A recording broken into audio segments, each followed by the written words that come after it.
they told you love isn't for you. Maybe they didn't say it out loud. Maybe it was in the way they left. Maybe it was in the silence that followed your confession. Maybe it was in the mirror when you started believing you were too broken, too complicated, too much, or not enough. And somewhere along the way, you made a quiet decision.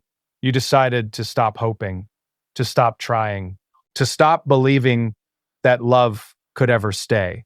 But here's the truth. Love is not something that chooses the perfect. It's not reserved for the flawless. It's not a reward for those who never fail. Love doesn't ask if you are worthy. It asks if you are real. You see, when life hardens you, when betrayal carves lessons into your chest, when loneliness becomes familiar, it's easy to convince yourself that love just isn't built for someone like you. But strength isn't the absence of scars. Strength is carrying them without letting them define your future. Tonight, we're not here to pretend love hasn't hurt. We're not here to ignore the nights you questioned your value. We're here to confront the lie that says love is not for you because maybe, just maybe, love isn't something you chase. Maybe it's something you become. And when you become whole within yourself, when you stop begging for validation, when you stop shrinking to fit someone else's comfort, you realize something powerful. Love was never against you. You were just learning how to recognize the right kind. And that changes everything. Somewhere along the way, you didn't just experience heartbreak. You absorbed a conclusion. It wasn't loud. It wasn't dramatic. It didn't arrive with thunder. It slipped in quietly, like a whisper that sounded almost logical. Maybe love isn't for you, not because you hate love, not because you don't crave it, but because every time you reached for it, it seemed to slip through your fingers like smoke. And after enough disappointment, the mind tries to protect the heart by rewriting the story. You started telling yourself you were different, that maybe other people were built for connection, but you were built for endurance. You watched others fall into relationships like it was natural, effortless. Meanwhile, you analyzed every conversation. You replayed every silence. And when it didn't work out, you didn't blame timing, you blamed yourself. That's how the lie grows. It doesn't scream that you're unworthy. It just suggests that you're somehow incompatible with love. Too intense, too guarded, too emotional, too independent, too damaged, too much, or not enough. The world reinforces it. Social media shows you polished relationships, filtered affection, curated happiness. You compare your behind the scenes to someone else's highlight reel. You measure your loneliness against their anniversary photos. And slowly, subtly, you convince yourself that you must be missing something fundamental. Maybe you think your past disqualified you. The mistakes you made, the people you chose, the red flags you ignored, the times you stayed too long, the times you left too early. You start labeling yourself as the common denominator. If it keeps failing, it must be me. But what if that conclusion was formed in pain, not truth? Pain has a way of distorting perception. When you're hurt, your brain doesn't search for balance. It searches for certainty. And the easiest certainty is self-blame. Because if it's your fault, then at least there's an explanation. At least there's control. If love isn't for you, then you can stop hoping. And if you stop hoping, you can't be disappointed. So you built a narrative. You told yourself you're better off alone. You said you don't need anyone. You convinced yourself that independence is safer than intimacy. And there's strength in independence, yes. But sometimes independence is just fear dressed up as empowerment. You don't avoid love because you don't want it. You avoid it because you don't want to relive what broke you. The lie becomes comfortable. It gives you a reason to withdraw before anyone can reject you. It gives you an excuse not to try. It shields you from vulnerability, but it also isolates you from possibility. And here's the dangerous part. The lie starts shaping your behavior. When someone shows interest, you doubt their intentions. When someone is kind, you look for the catch. When someone gets close, you brace for impact. You sabotage slowly, subtly, not because you're toxic, but because you're afraid that if you let yourself believe again, the fall will hurt even more. You call it intuition. You call it being realistic. You call it protecting your peace. But deep down, there's still a part of you that wonders what it would feel like to be chosen without hesitation, to be loved without conditions, to not feel like you're auditioning for a role in someone's life. The lie tells you that kind of love is for other people, people who are softer, people who didn't go through what you went through, people who didn't build walls as tall as yours. But walls don't prove you're unlovable. They prove you survived something that forced you to protect yourself. You weren't born believing love isn't for you. That belief was learned, and anything learned can be questioned. Think back to the first time you felt that shift. Maybe it was a betrayal that caught you off guard. Maybe it was someone choosing someone else. Maybe it was giving your all and receiving the bare minimum. That moment planted a seed, not just of hurt, but of doubt. Doubt in others, doubt in timing, doubt in yourself.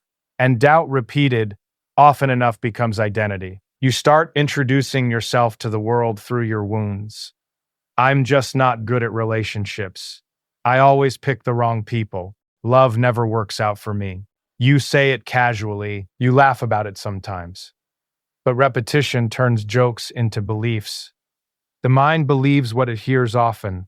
And when you keep telling yourself love isn't for you, you start acting in ways that make it true. You tolerate less than you deserve because you think that's the best you can get, or you reject genuine connection because it feels unfamiliar. Chaos feels more natural than calm. Inconsistency feels more believable than stability, because stability requires trust, and trust requires vulnerability, and vulnerability feels dangerous when the lie is still alive inside you. You don't fear love. You fear the pain that might follow. But here's something to consider. The pain you experienced was not proof that love isn't for you. It was proof that you are capable of loving deeply. And that is not a weakness. The lie says you're too much. But maybe you just gave your heart to someone who didn't know how to hold it. The lie says you're not enough. But maybe you were standing in front of someone who didn't know how to see. The lie says you're unlucky. But maybe you were learning discernment.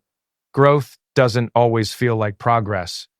Sometimes it feels like repeated failure until you recognize the pattern.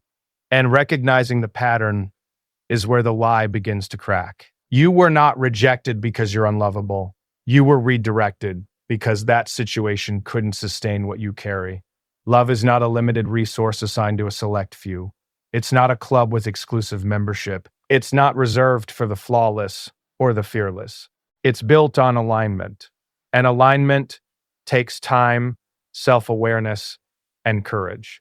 The lie wants you to settle into cynicism. It wants you to believe that closing your heart is maturity. It wants you to confuse numbness with strength. But numbness is not peace. It's just the absence of feeling. And you were not designed to feel nothing. You were designed to connect, to care, to share, to experience. Yes, that comes with risk, but so does staying closed. Because when you believe love isn't for you, you stop showing up as your full self. You edit your personality, you dim your light, you become agreeable instead of authentic, or distant instead of open. And then when it fails, you tell yourself you were right all along. But what if the real issue was never your worth? What if it was your boundaries? What if it was your standards? What if it was your fear of being alone that kept attracting situations that confirmed your insecurity? The lie thrives in unexamined pain. When you don't confront your heartbreak, it defines you. When you don't question your assumptions, they become rules. And you start living by rules that were written in your lowest moments. You deserve to revisit those rules. You deserve to ask yourself whether the version of you who created that belief was operating from clarity or from survival mode. Survival mode keeps you safe, but it doesn't help you grow. And maybe you've been surviving love instead of experiencing it. You learned to anticipate disappointment. You learned to read between lines. You learned to prepare for the worst. That skill protected you once. but now it might be limiting you. Because not everyone who approaches you carries the same intention as the one who hurt you. Not every silence means abandonment. Not every disagreement means disaster. Not every ending means you're defective. Sometimes things end because they were lessons, not lifetimes. But the lie doesn't allow for nuance. It simplifies everything into one harsh conclusion. It's me. And when you internalize that, you shrink. You stop expressing your needs because you fear being labeled difficult. You stop expecting consistency because you don't want to seem demanding. You stop asking for reassurance because you don't want to appear insecure. You trade authenticity for acceptance. And that trade always costs more than you think. Because when you abandon yourself to keep someone else, you reinforce the idea that your true self isn't lovable. But the truth is, the right connection doesn't require you to disappear. The right connection doesn't punish you for having emotions. The right connection doesn't make you feel like a burden for wanting effort. The lie convinced you that wanting depth is asking for too much, that expecting respect is unrealistic, that needing reassurance is weakness. But those are human needs. And denying them doesn't make you strong. It makes you disconnected from yourself. You are not too broken for love. You are not too complicated for love. You are evolving. And evolution often feels like isolation before alignment. Sometimes the reason love hasn't worked yet is because you are outgrowing what you used to accept. Sometimes the emptiness you feel is not proof of deficiency. It's space being cleared for something healthier. But if you cling to the lie, you might fill that space with the same patterns, because familiarity is seductive. Even when it hurts, you deserve to question the narrative that has been guiding your choices. Ask yourself, if you truly believed you were worthy of healthy love, how would you act differently? Would you chase someone who makes you feel uncertain? Would you stay silent about your needs? Or would you walk away from what doesn't align? Belief shapes behavior, and behavior shapes outcome. So if the outcome keeps reinforcing the lie, maybe it's time to challenge the belief. You are not defined by who couldn't love you correctly. You are not measured by who walked away. You are not disqualified because it hasn't happened yet. Timing is not a verdict. Rejection is not identity. And loneliness is not destiny. The lie told you to lower your expectations, to guard your heart, to expect less so you won't be disappointed. But expecting less doesn't protect you from pain. It just guarantees dissatisfaction. And you deserve more than survival. You deserve clarity. You deserve consistency. Not because you're perfect, but because you're human. And being human means you crave connection. There is nothing shameful about that. The lie wants you to feel embarrassed for wanting love, as if desire makes you weak, as if longing makes you needy. But longing is evidence that your heart is still alive, and a living heart is not a liability. It is a gift. You may have been hurt.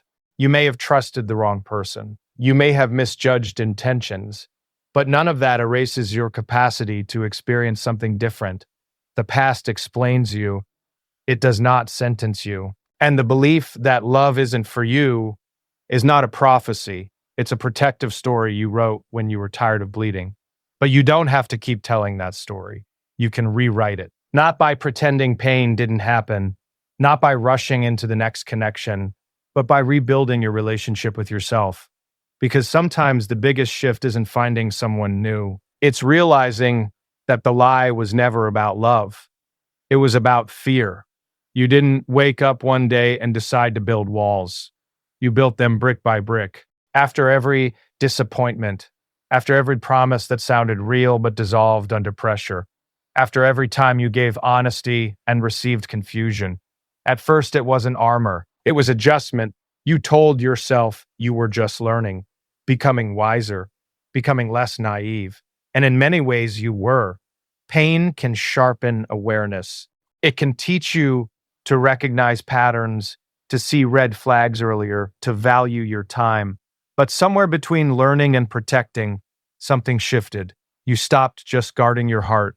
You started hiding it. The armor didn't appear dramatic. It didn't look like bitterness. It looked like strength. You became composed, controlled, harder to read, harder to reach. You stopped reacting the way you used to. You stopped over-explaining. You stopped chasing. And people called you strong. They admired how unbothered you seemed.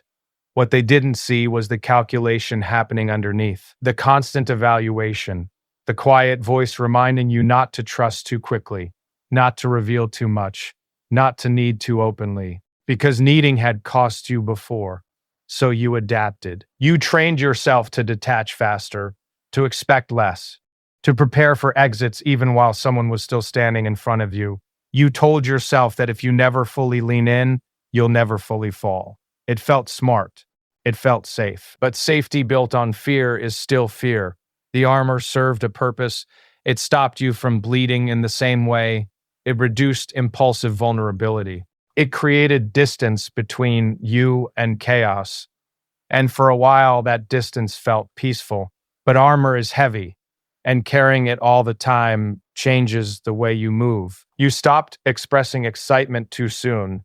You stopped saying, I miss you first. You stopped asking questions you genuinely wanted answers to.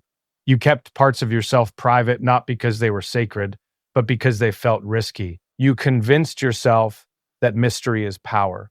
But sometimes mystery is just guardedness. There's nothing wrong with boundaries. Boundaries are healthy. They define what you accept and what you don't. They protect your time and your energy. But armor is different.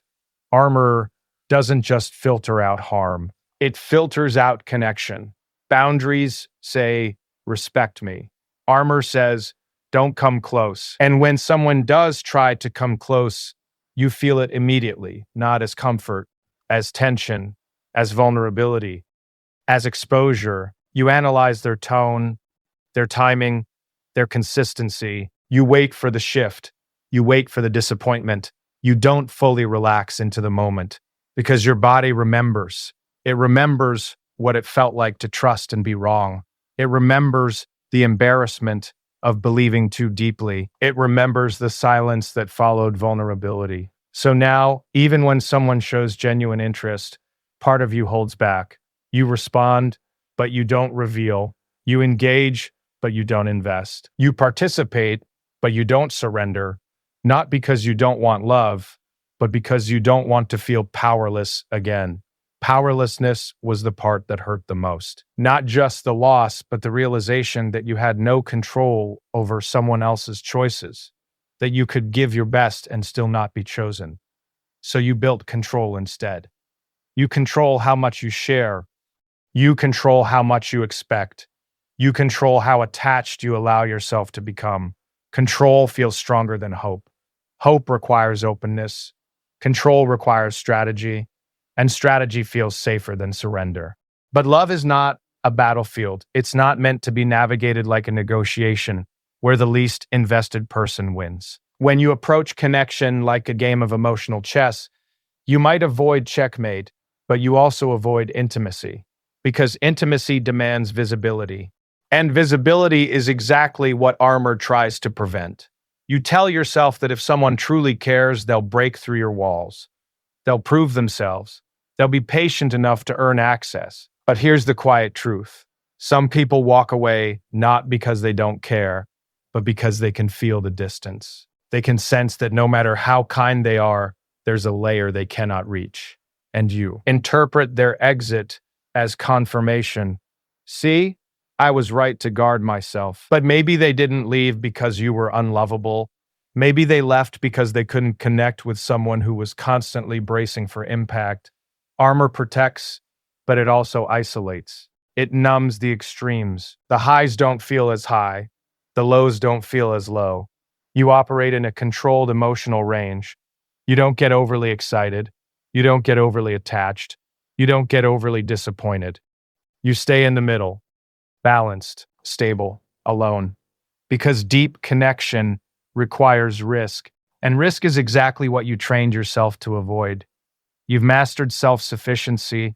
You handle your own problems. You calm your own storms. You celebrate your own wins quietly. You don't depend on anyone to validate your worth. And that independence is admirable, But independence can quietly become isolation when it refuses assistance, when it rejects partnership, when it sees vulnerability as weakness instead of strength. You don't have to collapse into someone to love them. You don't have to lose yourself, but refusing to lean at all prevents shared support. The armor also changes how you interpret affection. When someone compliments you, you deflect. When someone reassures you, you question it. When someone offers consistency, you suspect an expiration date. You think you're being realistic. But sometimes realism is just unresolved fear, wearing logic. You don't trust ease. If it feels calm, you assume it's temporary. If it feels stable, you assume it's fragile. You became so familiar with turbulence that peace feels suspicious. That's what armor does. It trains your nervous system to equate unpredictability with passion and stability with boredom. So when something healthy appears, it doesn't ignite fireworks. It feels unfamiliar. And unfamiliar feels unsafe. So you retreat, not dramatically, just subtly. A little less enthusiasm, a little more emotional distance.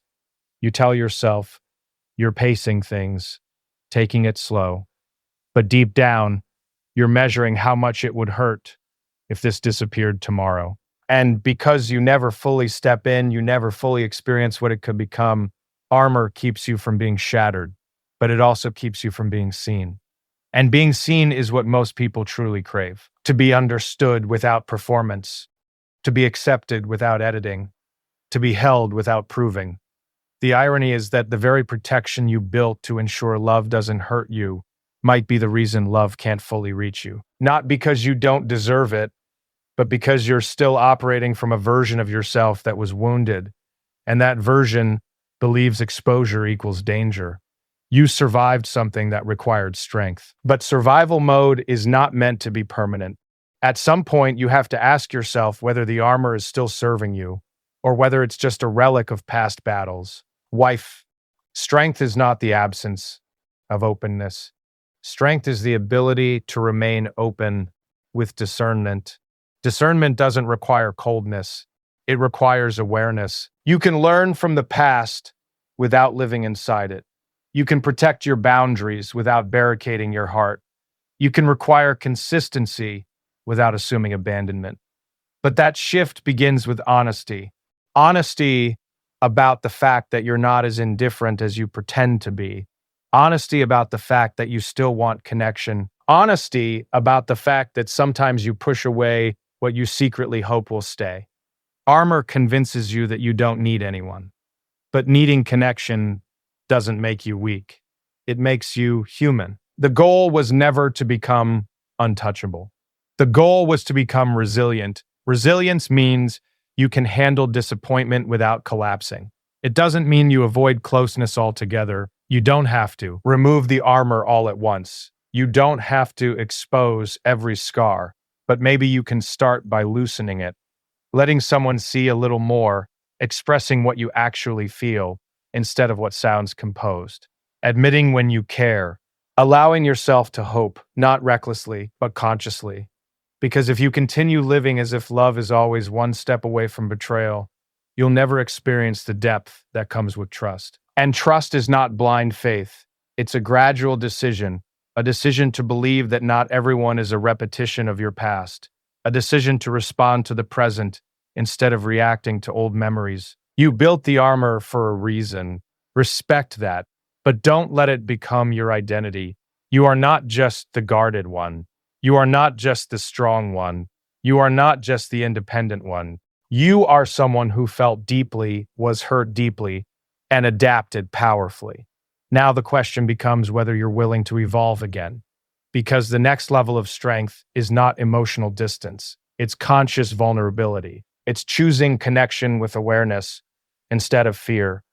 It's realizing that being open is not the same as being careless, and that letting someone in does not mean losing yourself. The armor kept you safe, but safety was never meant to be your final destination. You spent so much time believing love wasn't for you that you forgot something simple. Love doesn't start with someone else. It starts with who you become when no one is watching. For a long time, you measured your worth by who stayed, by who chose you, by who texted back, by who committed. When someone walked away, it felt like a verdict. When someone hesitated, it felt like proof that you were lacking something, proof that maybe you were too complicated to keep. But what if the real shift begins when you stop asking, why didn't they choose me, and start asking, have I chosen myself? Becoming the love you thought you didn't deserve isn't about arrogance. It's not about pretending you don't want companionship. It's about alignment. It's about building a life, a mindset, and a standard that reflects the kind of love you claim you want. If you want consistency, are you consistent with yourself? If you want honesty, are you honest about your needs? If you want respect, do you walk away when you're disrespected? It's easy to demand qualities from others. It's harder to embody them. For years, you may have searched for someone to complete you, someone to calm your insecurities, someone to validate your existence. And that's not weakness, it's human. We all want to feel seen. We all want reassurance. But completion is heavy responsibility to place on another person. When you expect someone else to fill every emotional gap, you hand them control over your stability. And when they fail, because they're human, you collapse. Becoming the love you thought you didn't deserve means building internal stability first. It means learning how to sit with loneliness without interpreting it as rejection. It means facing your insecurities without numbing them through distraction. It means understanding your patterns instead of blaming fate. You don't attract what you say you want. You attract what you tolerate. If you tolerate inconsistency, you'll keep meeting inconsistent people. If you tolerate confusion, you'll keep experiencing uncertainty. If you tolerate disrespect, you'll keep being undervalued. Not because you deserve it, but because your standards are silent. Becoming love means raising those standards, not loudly, not aggressively, but firmly, quietly, with action. It means no longer chasing clarity from someone who benefits from keeping you confused. It means no longer shrinking to keep someone comfortable. It means no longer overgiving in hopes that effort will earn affection. Love is not earned through exhaustion. You don't have to prove your worth through sacrifice. When you become the love you thought you didn't deserve, you stop auditioning. You stop performing.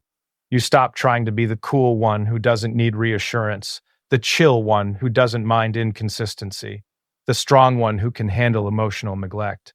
Strength is not silence. Strength is saying, this doesn't work for me. There's power in calm standards. You don't have to threaten to leave. You just leave.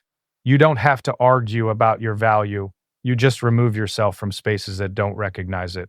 That shift changes everything. Because when you truly believe you deserve healthy love, your behavior reflects it. You move differently. You respond differently.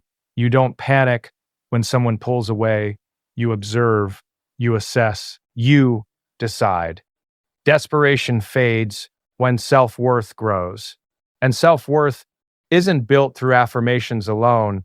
It's built through action, through discipline, through keeping promises to yourself. When you say you won't accept less and you actually follow through, you strengthen your identity. When you choose peace over chaos, you retrain your nervous system. When you walk away from what feels familiar but unhealthy, you prove to yourself that growth matters more than comfort. Becoming love also means healing. Not perfectly, not completely, but intentionally. It means acknowledging that you have triggers, that certain behaviors activate old wounds, that sometimes you react from memory instead of reality. Healing is not about erasing your past. It's about understanding it so clearly that it no longer controls your present. You begin to recognize when fear is speaking instead of intuition. You begin to separate genuine red flags from projections. You begin to communicate instead of assuming. Communication is a form of self-respect. When you express your needs clearly, you give someone the opportunity to meet them. If they can't or won't, you have your answer. Not because you're unlovable, but because you're incompatible. Compatibility is not about chemistry alone. It's about shared values, emotional maturity, mutual effort, timing, readiness. You can feel sparks with someone and still be misaligned. And becoming love means no longer confusing intensity with destiny. You stop romanticizing potential. You focus on patterns. You stop trying to fix people. You choose people who are already doing their own work. You stop believing that your patience will transform someone who isn't committed to growth. You realize that love is not about saving someone. It's about standing beside someone who is already saving themselves. And that realization changes who you allow close. When you become love, you are not intimidated by someone who is emotionally available. You don't run from consistency. You don't question kindness. You don't interpret stability as boredom. You appreciate peace because you are no longer addicted to chaos. Chaos once felt exciting because it mirrored your inner turbulence. But as you heal, your tolerance for drama decreases. You crave depth without dysfunction, passion without instability, intimacy without fear. And that craving is not unrealistic. It's evolved. Becoming the love you thought you didn't deserve also means forgiving yourself. Forgiving yourself for staying too long, for ignoring red flags, for begging for clarity, for accepting less. You did the best you could with the awareness you had. Shame keeps you stuck. Compassion moves you forward. When you stop judging your past self, you free energy for growth. You stop replaying old mistakes as proof of inadequacy. You start seeing them as lessons that shape discernment. Discernment is powerful. It allows you to feel deeply without drowning, to care without losing yourself, to invest without abandoning your standards. You don't become cold. You become clear, clear about what you bring to the table, clear about what you expect in return, clear about when to lean in and when to step back. Clarity reduces anxiety because anxiety often comes from ambiguity, from mixed signals, unclear intentions, undefined expectations. When you become love, you don't tolerate ambiguity for long. You ask, you define, you observe. And if the response doesn't align with your values, you detach with dignity. Detachment is not indifference. It's self-preservation guided by self-respect. You no longer cling to someone simply because you fear starting over. You understand that starting over with clarity is better than staying stuck in confusion. You also stop comparing your timeline to others. Love is not a race. It's not a competition. Someone else's engagement, marriage, or relationship status says nothing about your worth. Timing is individual. And sometimes the delay is protection. You might not see it immediately, but certain connections had to end because they would have limited your growth. Certain rejections redirected you toward environments where you could expand. When you become love, you trust that what aligns will remain. Not blindly, but patiently. Patience is different when it's rooted in confidence instead of fear.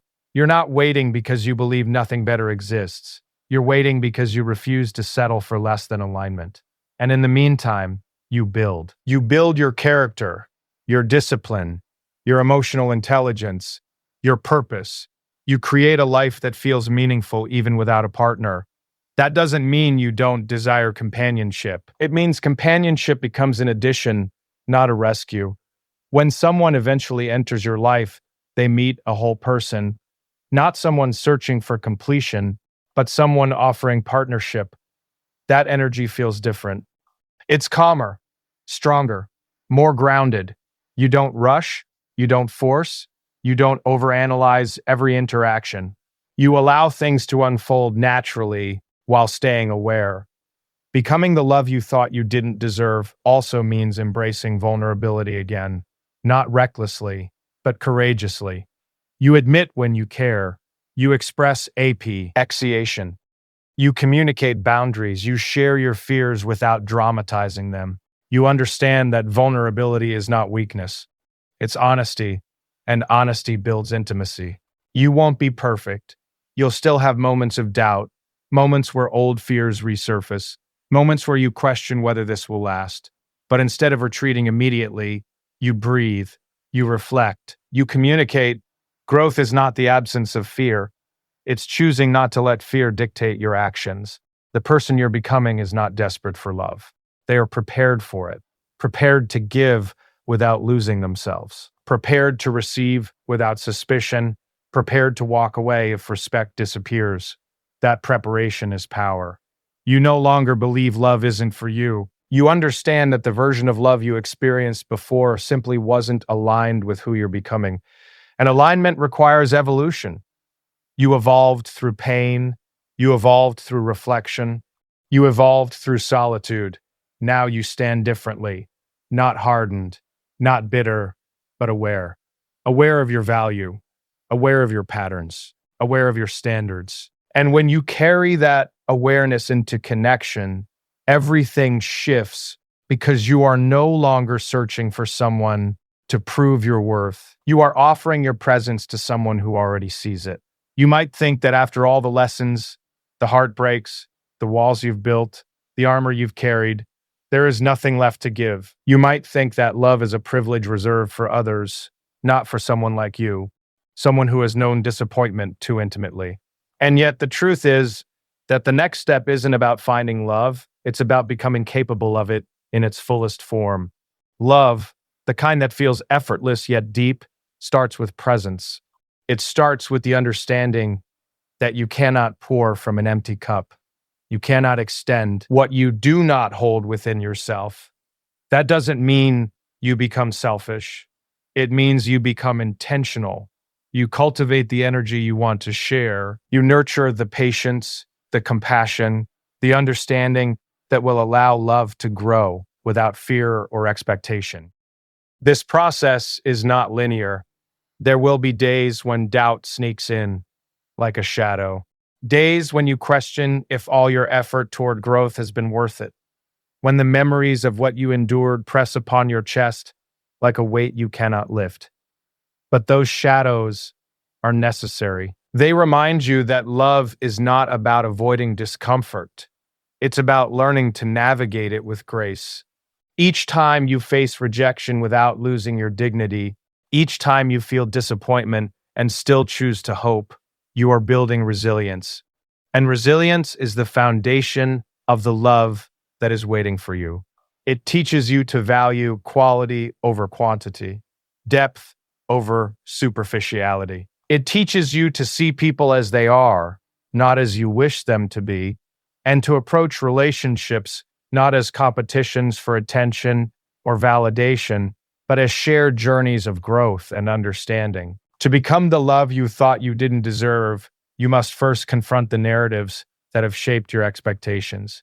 You must question the assumptions you've held about yourself, about relationships, about the world. The idea that love is limited, that it favors some and excludes others, is a story told by pain, not by reality. You have the power to rewrite that story. You have the power to replace "I am unworthy" with "I am whole," even if whole looks different than what you imagined as a child, even if it is not yet complete. This is not about perfection. It is about presence. It is about offering the best version of yourself, fully aware of your limitations, yet unafraid to reveal them. It is about embracing vulnerability not as risk, but as a statement of authenticity. And authenticity is magnetic. It draws people who resonate with your truth and repels those who cannot align with it, sparing you from unnecessary compromise. Becoming the love you thought you didn't deserve also involves forgiveness, not because others always deserve it, but because holding on to anger, resentment, or guilt is a contract with your past that prevents your future from unfolding. Forgive yourself for trusting when it was risky. Forgive yourself for loving when it seemed impossible. Forgive yourself for being human, for navigating imperfect circumstances the best way you knew how. Each act of forgiveness removes a stone from your chest, lightening the weight of what you carry.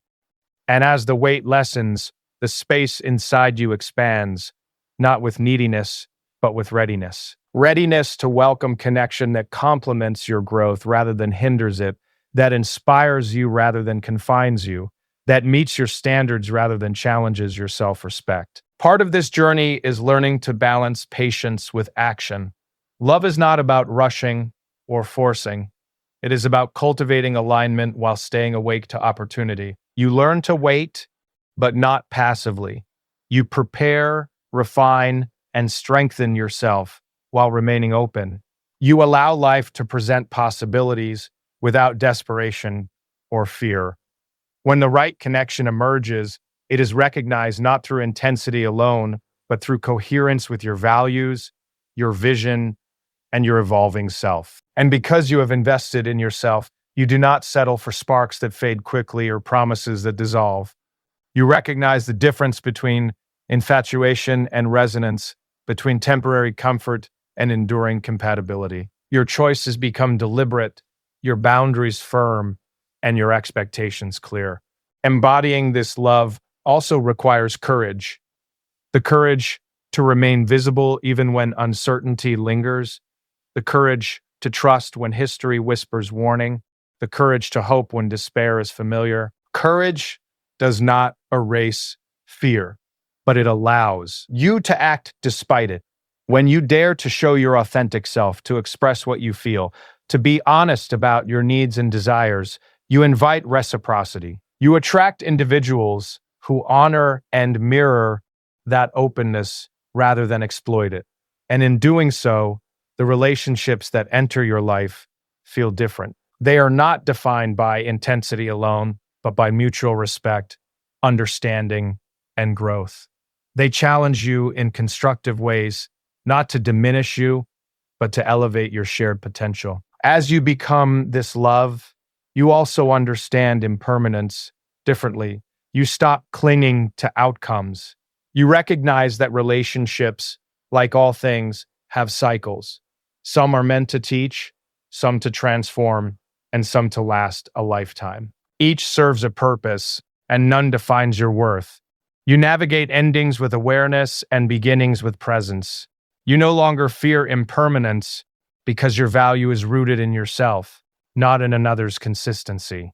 This internal foundation allows you to give love generously without attachment, to participate fully without losing your center, and to celebrate connection while remaining grounded. Finally, becoming the love you thought you didn't deserve means embracing the paradox of openness and discernment.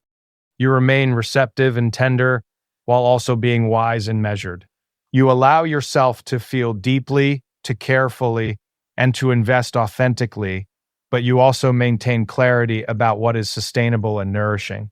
You recognize patterns, honor your intuition, and refuse to compromise your integrity. You do not seek to fix others or to fill voids artificially. Instead, you cultivate alignment with those whose presence elevates your existence and reflects the standards you have set through experience, reflection, and self-respect. In this state, love is no longer a gamble or a test. It is a natural extension of your being, reflection of the wholeness you have achieved within yourself, and a conscious choice to share your life with those who resonate with your authentic essence.